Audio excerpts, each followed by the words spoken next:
26th of August 1278. We are in the flat area between Vienna and the Slovak border over there, the so-called Marchfeld. And here one of the most important battles of the Middle Ages took place, also a very decisive one for my family, the Habsburgs. It's called the Battle of Dürnkrut, and it took place between the village of Dürnkrut that you see here and the village of Jedenspeigen, which is over there. And between the two villages, the entire plain that you can see is the battlefield. Why did Rudolf of Habsburg, the first king to become ruler of the Holy Roman Empire in our family, and Ottokar of Bohemia had to fight a battle here? That's because when Rudolf took over in 1273, his first duty as the new king of the Holy Roman Empire was to put the laws back in order, and most of all to punish those who had appropriated territory of the empire. And the Austrian countries from Styria over Carinthia had been taken by Ottokar of Bohemia.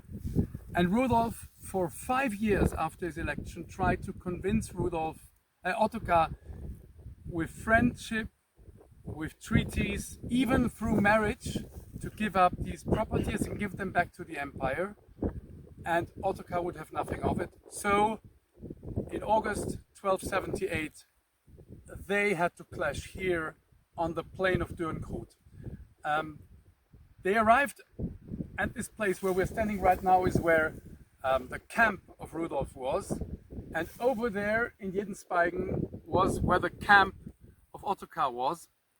And for 2 days, the two armies, which were about 25 to 30,000 soldiers each, stood looking at each other and waiting.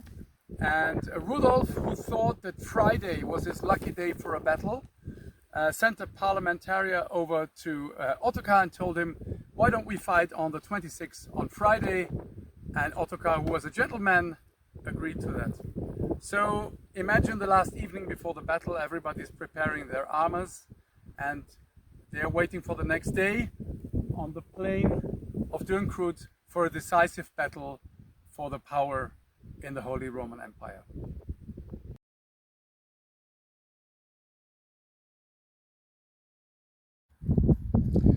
Now, the most important decision that Rudolf took before the battle even began, and the decision that turned out to be decisive for the outcome of the battle, was that he knew that he was inferior in heavy knights with armored horses.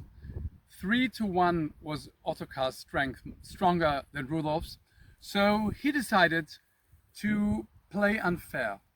He hid about 60 of his knights behind this hill here, invisible to Ottokar and to the people on the battlefield, and decided to throw them into battle in a decisive moment. Something that nowadays is totally normal in tactical planning of a battle was considered unfair at the time.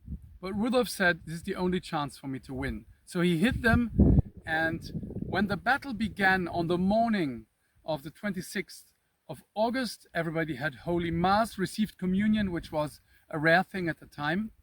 And then each of the two rulers had set up their armies in 3 waves.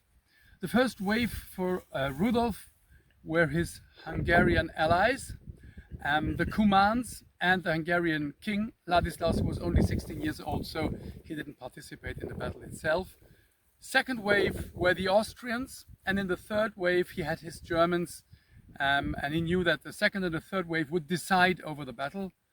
And then when the Mass was over, the two armies moved towards each other and the battle began.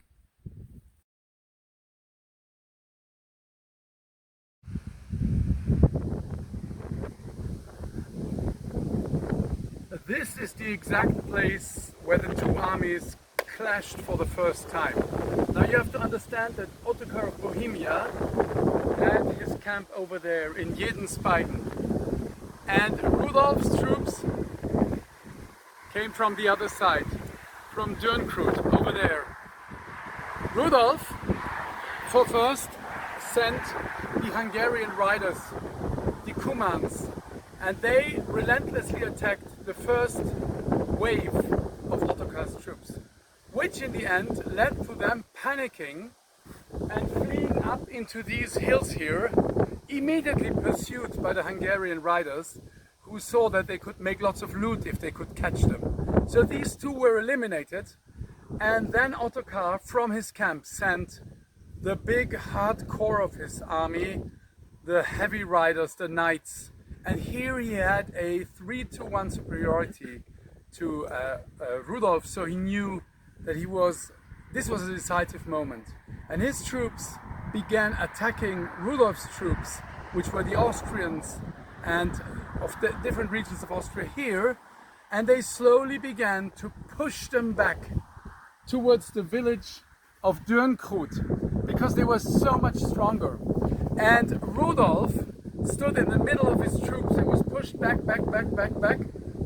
nearly until the Weidenbach, the river at the back of his own camp, where he had held his third wave in reserve, who now already had to be thrown into action to survive this. This was a very decisive moment of the battle. Now the decision would come: would Ottokar prevail, or would the Habsburgs save the day? We will find out.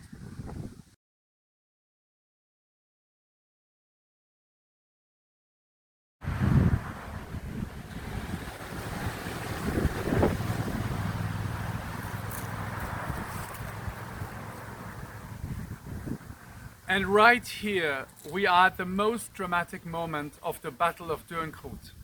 Ottokar's troops, with their overwhelming force, have pushed back Rudolf's troops to their last line of defense. And that is this little brook here behind me, Weidenbach. Today it's called the Sulzbach. Here they stand for their final defense and they fight for their lives. And Rudolf himself, who fights with his 60 years in this battle, is thrown off his horse into that water and is being relentlessly attacked, defending himself with everything he has, and in danger of drowning. This would have been the end of Rudolf and the Habsburgs. However, a knight, a friend of Rudolf, sees the danger of the king. He fights his way through all the other soldiers, pulls him out, puts him on a horse, and he's able to continue the battle. But the battle is still not decided. It is at this moment, when everybody's already tired and exhausted, that Rudolf's secret weapon is being mobilized. The 30 knights and about 90 foot soldiers that he had kept hidden behind the hill.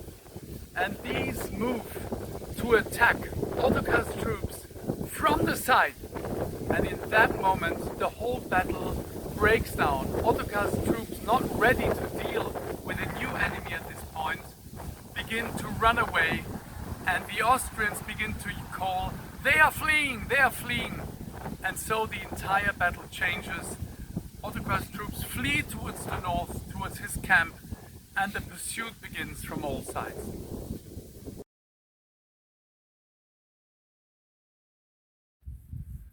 The battle is over. Ottokar's troops are decimated. They say that 15,000 were killed on that day. Many of them tried to flee. Over there's the March River, and they drowned in the March River. They say it was red from the blood of the dying. And Ottokar himself died. He wasn't killed personally by Rudolf, as the legend I like to say, but he died. And Rudolf immediately brought his body to Vienna, and there exposed the conserved body for about 90 days.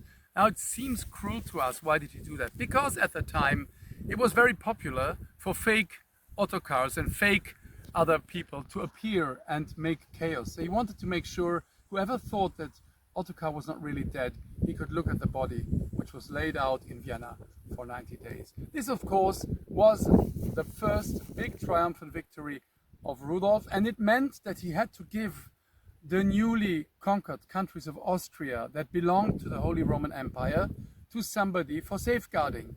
And who better to give it to safeguarding than to his own sons?